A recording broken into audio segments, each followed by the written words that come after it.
মৃত্যু এমন একটা জিনিস যেটাকে ভয় পায় না এমন মানুষ খুঁজে পাওয়া যাবে না।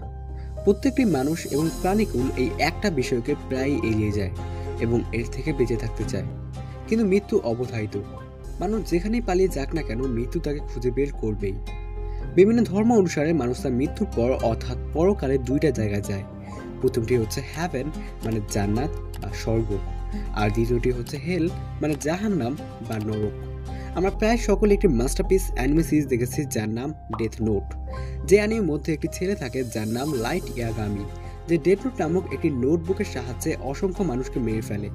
এবং অ্যানিমের আরেকটি মূল ক্যারেক্টার রিউক যখন লাইটকে ডেথ নোট সম্পর্কে বিভিন্ন ডিটেলস বলে, তখন সেটি কথা বলে যে যেই ব্যক্তি ডেথ নোট ব্যবহার করে কাউকে মেরে ফেলে, সে মৃত্যুর পরে না যাবে হ্যাভেনে এবং না যাবে হেলে, সে অন্য কোথাও যাবে। My death note. Be warned, any human who's used a death note can neither go to heaven nor hell for eternity. That's all.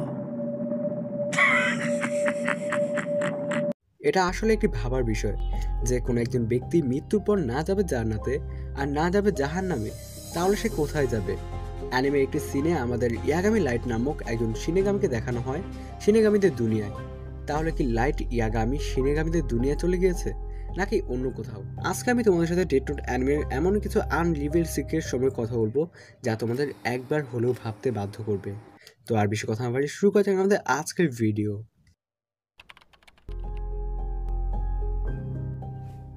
বন্ধুরা, আমাদের মধ্যে ডেথ নোট একটি পারফেক্ট মাঙ্গা এবং অ্যানিমে যার মধ্যে প্রতিটি ছোট থেকে ছোট ডিটেলস আলাদা করে দেখানো হয়েছে।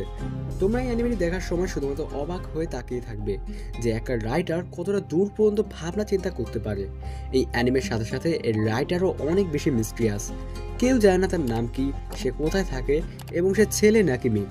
পুরো পৃথিবী থেকে নিজেকে একরকম লুকিয়ে রেখেছে। অনেকে তার নাম সুগমি ওবা বলবে, কিন্তু সুগমি ওবা তার আসল নাম না, এটা তার পেন নেম, মানে যে নাম দ্বারা তার ক্রিয়েশন পাবলিশ করা হয়। অনেকের মতো সুগমি ওবা রিয়েল লাইফ এল, আবার সুগমি ওবা নাকি অ্যানিমে এল এর মতো চেয়ারে কোনো কাজ করতে বসলে 2 পা উঠিয়ে বসে। তো তোমাদের কি মনে হয়? আমি জানি না, কিন্তু অ্যানিমের এল সুগমি ওবা থেকে কোনো অংশে কম রহস্যময় না। অ্যানিমের মধ্যে এলকে আমাদের অনেক বেশি ইন্টেলিজেন্ট একজন ডিটেকটিভ আকারে দেখানো হয়েছে। সেখানে তাদের নাম ইউজ করা হয়েছে, মানে এল এবং লিজুয়াকি, সেটা তার আসল নাম না। এবং কি অ্যানিমের মধ্যে কোথাও তার আসল নাম আমাদের বলাই হয়নি। তাহলে তার আসল নাম কি?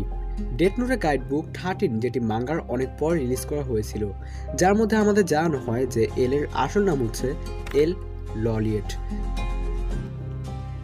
আচ্ছা বন্ধু, তুমি কি জানো ডেথ নোটে এখন পর্যন্ত মোট মিলিয়ে কতজন মানুষের মৃত্যু দেখানো হয়েছে? যদি অ্যানিমের কথা বলি তাহলে এখন পর্যন্ত অ্যানিমের মধ্যে প্রায় 1,35,840 জন মানুষের মৃত্যু হয়েছে এবং মাঙ্গার মধ্যে তো আরও বেশি, প্রায় 2,69,916 জনের ডেথ কাউন্ট দেখানো। বন্ধুরা, ডেথ নোট অ্যানিমের অনেক বড় কিছু রোল শিনেগামিরা প্লে করে। এখন প্রশ্ন হচ্ছে, শিনেগামি কি রিয়েল লাইফে এক্সিস্ট করে? তো বাস্তবে এক্সিস্ট করে নাকি জানি না, কিন্তু জাপানিজ মাইথোলজিতে শিনেগামি এক্সিস্ট করে। জাপানিজ মাইথোলজি অনুসারে শিনেগামিকে মৃত্যুর দেবতা বলা হয়, যাদের কাজই মূলত মানুষদের আত্মাকে পৃথিবী থেকে পরকালে নিয়ে যাওয়া, যাদেরকে বিভিন্ন ধর্মে আলাদাভাবে ইন্ট্রোডিউস করা হয়েছে। তো আমরা এখন সেই প্রশ্নটা নিয়ে কথা বলি যেটা নিয়ে একেবারে আমরা ভিডিওর প্রথমে কথা বলেছিলাম, যে লাইট ইয়াগামি মৃত্যুর পরে না যাবে হ্যাভেনে এবং না যাবে হেলে। এখন প্রশ্ন হচ্ছে, লাইট ইয়াগামি মৃত্যুর পর কোথায় যাবে? ডেথ নোটে একটি সিনে ইয়াগামি লাইট নামক আমাদেরকে শিনেগামিকে দেখানো হয়।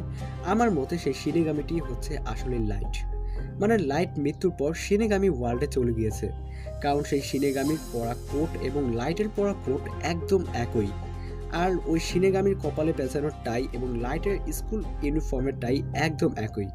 আরও বেশ কিছু দিক রয়েছে যেখান থেকে বলা যায় এই শিনেগামিটি হচ্ছে লাইট ইয়াগামি। তো তোমাদের কি মনে হয় নিশ্চয়ই কমেন্টে জানিও, আর পরের ভিডিও কোন টপিক নিয়ে বানাবো সেটাও কমেন্টে জানিও। তো দেখা হবে অন্য কোনো ভিডিওতে। এখনকার মতো বিদায়।